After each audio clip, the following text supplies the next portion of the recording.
There's the card right here. Proud to have it. Proud to have it. And it's an official one because it's got Lee Saunders' signature on it. No more McEntee, Lee Saunders. Well, Christy and I are excited to be here. I just spent the last 3 days in Ohio. 13 events. Travel around the state. You know, I start out my speeches when I talk about this election by reminding folks that you have people like me come to breakfast like this every single election season. Lee knows this. And we stand up here and we say, Congressman, we say, this is the most important election of a lifetime. How many times have you heard that? Raise your hand. How many times have you heard that? All right. This is the most important election of our lifetime. The country's future, the country's values, the country's constitution is at stake. There has never, ever been a more important election for working families than this election this year. And the reason is that for the first time in a long, long time, we have someone who is running for president, who is incompetent, who is a bully, who is a braggart, who is a fraud. And we, who represent and care about, with all of our hearts, those hardworking men and women who do the jobs every single day to build this country, we know that if Donald Trump is the next president of the United States, that working families, laboring families, are going to get the short end of a very, very long stick. Make no mistake about this. This guy is not competent. He is ignorant of all of the issues that matter in this country. And it is up to us, it is up to every single person in this room to do over the next several days everything you can, and I mean everything you can, to make sure your friends and neighbors don't make a very, very big mistake. This is not a reality TV show where on November 9th we can say, oh, made a mistake, didn't work hard enough, next week we'll get rid of this guy. We'll kick him off the island. He becomes president for 4 years. He begins to make appointments to cabinet positions, like the Department of Labor. Do you have any doubt that the person he puts in as the Department of Labor Secretary is going to be anti-labor? Do you have any doubt about that? All of the decisions the Labor Department makes, all of the decisions that the Labor Relations Board makes will be adverse to working families. Your economic future has never been more jeopardized than it is right now. You need to understand that. And your friends and neighbors in the labor union need to understand that. And your friends and neighbors wherever you live need to understand that. This is a guy who has an economic plan that we have tried, Lee. We have tried this in Bush 1, and we got a recession. We tried it in Bush 2, we got the Great Recession. You cut taxes for the wealthy, you deregulate major industries, and you screw working families. That's his formula.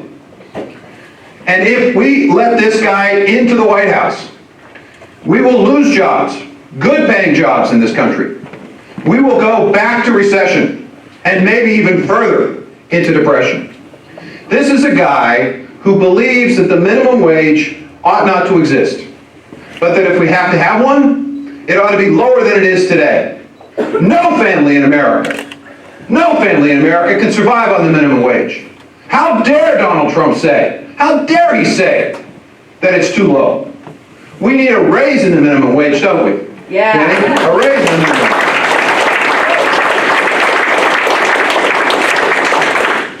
This is a guy who has no plan to help families with child care expense, no plan to deal with the rising college expense. This is a guy who wants to isolate the United States from the rest of the world, to build a wall around our country. You cannot deal with terrorism. You cannot deal with cybersecurity. You cannot deal with climate change. You can't deal with any of the major global issues by isolating the United States. We are a global leader. We are the greatest nation on earth. And we have a responsibility to lead. He doesn't understand that. So I am begging you, I have never been more serious.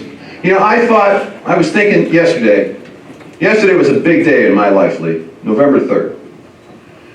November 3rd, 1987 was the day that I got elected with the help of a lot of good folks from Aspie and Mount Pleasant to become mayor of Mount Pleasant. November 3rd, 1992 is the day, with the help of Don McKee and Aspie, I got elected to the state senate.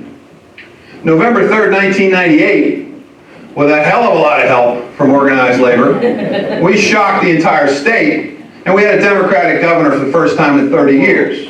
The world. The world, all right, yeah, well, at least the world, maybe the universe. Could not have done it. Could not have done it without labor. And we made a difference. We made a difference over 8 years. We got rid of the promotion of right to work and our economic development stuff. We created a platform in which Iowans became comfortable voting Democratic. And in 2006, we elected Dave Vilsack, we elected a Democratic legislature, a Democratic Senate, and we had a Democratic governor. That's what we did starting in 1998, because we believed. And I remember going around the state about this time, several days before the election, telling people never to give up on this election. Never, ever, ever give up. We cannot give up on this election. There is no way that Iowa should vote for this guy. And it's up to us to make sure that doesn't happen. I don't believe the polls. We can win this race. We can win it here. And I will tell you, if we win it here, we will win it throughout the United States. Iowa is key.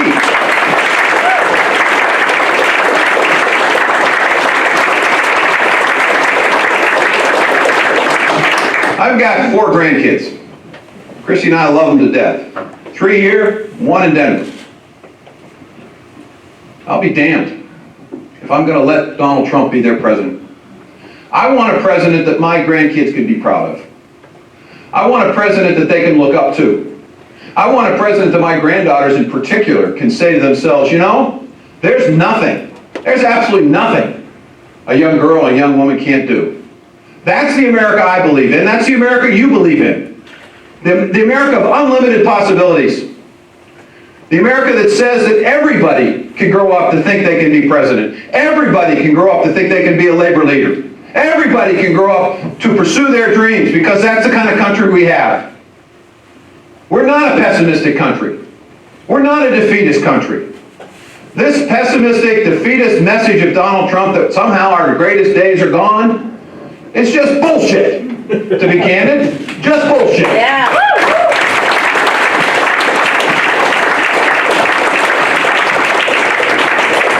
Needless to say, I'm worked up about this. Let me tell you about the Hillary Clinton I know. Because Christy and I have been fortunate. Lee Saunders is somebody that's probably spent some time with Hillary as well. Danny spent some time. Congressman Vilsack has spent some time. There's several of us in this room that have actually spent time with the Hillary Clinton that we know. Not the one that's projected. Not the one that's part of the 30-second negative ads. And since I'm thinking about 1998, let me remind you of that race. Let me remind you that in the summer of 1998, I was 23 points behind. There was no money coming into my campaign. We were out of money. We were thinking about closing the doors for a couple of weeks. Christy came into the office and said, well, I've got an idea. And I said, what's that? She said, I'll call Hillary. I, of course, said, Hillary who? Because I had called everybody in Iowa for money. There was no Hillary on the list. She said, Hillary Clinton. I said, you mean the First Lady of the United States? She said, yeah, that Hillary. I said, honey, here's the phone. Give her a call. Yeah, what do I know? I obviously married up. She's smarter than I am. She comes back a day or two later. She says, Hillary will do an event for us. I said, wow, get the First Lady of the United States doing a fundraiser for me. I had grand plans. I had this idea, one of those conference rooms down those big hotels in Washington, D.C., filled with people.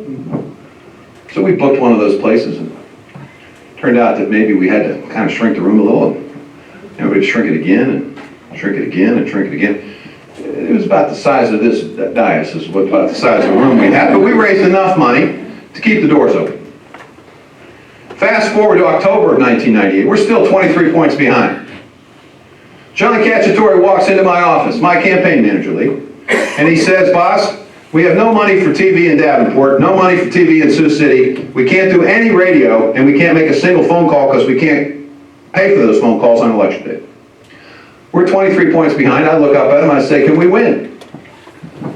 He lied. I said, "Yeah, we got a shot." He said, "Here's what we're going to do. We're going to make tracking polls, and then we're going to send them out." So we did a couple tracking polls. We went from 23 to 15 to 8 in a matter of a couple of days. And then $500,000 from all over the country came into this campaign. $500,000 in 1998. That's a chunk of change. He comes into my office several days later. He says, "Do you know Bob Rubin?" And I said, "You mean the Treasury Secretary?" He goes, "Yeah." I said, "Hell, I don't know Bob Rubin. I'm a Southeast Iowa senator, West State senator. How would I know the Treasury Secretary?" He goes, "Well, the only reason I'm asking is he just sent a check for $17,000. I said, "Cash it, man. Get it." So with that resource, we were able to do calls. We were able to do radio. Christy cut a wonderful radio ad that was on WHO. It was great. And we became even by this weekend, about right around at this time. We needed one more push, one more place to get people excited, to go out and do the grunt work that we've got to do for the next couple of days. The knocking on doors, the phone calling. We needed a star. We needed somebody that would rally the troops. Who showed up? Hillary Clinton. Now, she could have been in any of the 34 states that had governor's races, in any of the 33 states with senator's races, or any of the 434 other House districts, but she showed up in Des Moines. Now you have to ask yourself, why in the hell would she show up for a guy who was 23 points behind in a state that hadn't elected a Democrat in 30 years? Why would she do those things? Why would she make sure money was in the state, that she would spend her time in Washington, D.C. and here? Here's why. 24 years before 1998, she was a young lawyer in Washington, D.C., investigating President Nixon. And as part of that, she had an office where she shared with another young lawyer from Wisconsin who happened to have been born and raised in Iowa, who just happened to be Christie's brother, Tom Bell. She shared office space with my brother-in-law. They became friends. 24 years. In 1996, I had indicated I was leaving politics. My brother-in-law came down to celebrate our son's high school graduation. We had a big dinner Saturday night before the Sunday celebration. He took me aside and he said, "Man, you can't leave politics. You got to run for governor." I said, "Tom, you're nuts.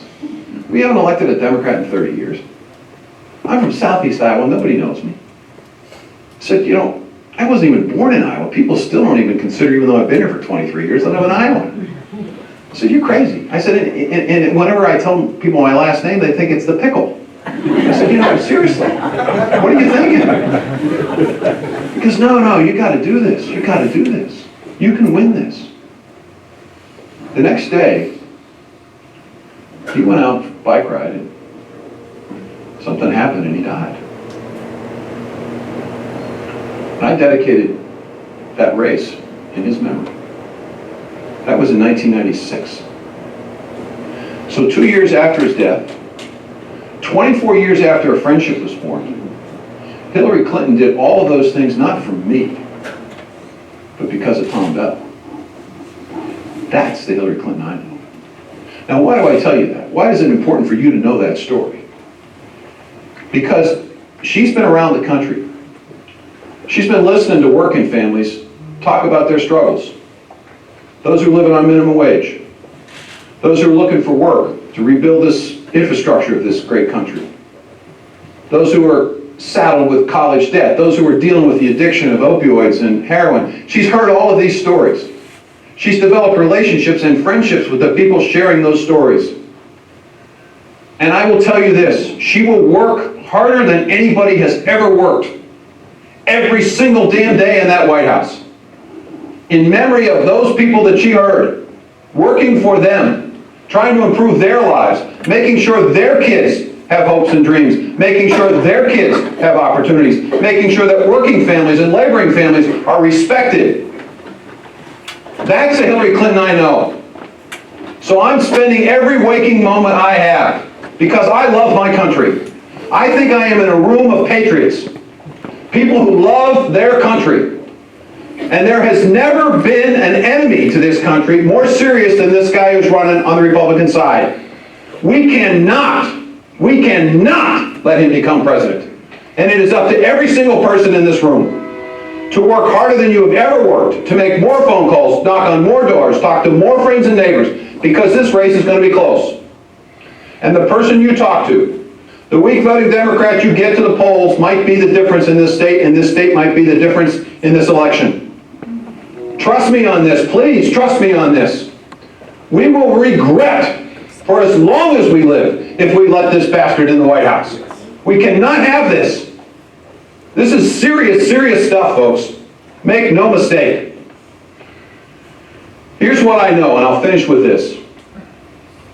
When Democrats vote, when we get our people to the polls, Democrats win up and down the ballot. State legislative races, state senate races, congressional races, senate races, up and down the ballot. When Democrats vote, working families, middle-income families win. And when working families and middle-income families win, as they did in 1998, the country wins. You've never, ever had a more important responsibility than you have Friday, Saturday, Sunday, Monday, and Tuesday until the polls close. I'm begging you. I'm begging you. For my grandkids and the kids that you care about, for your country that you love, do everything you can to make sure that Hillary Clinton is our next president.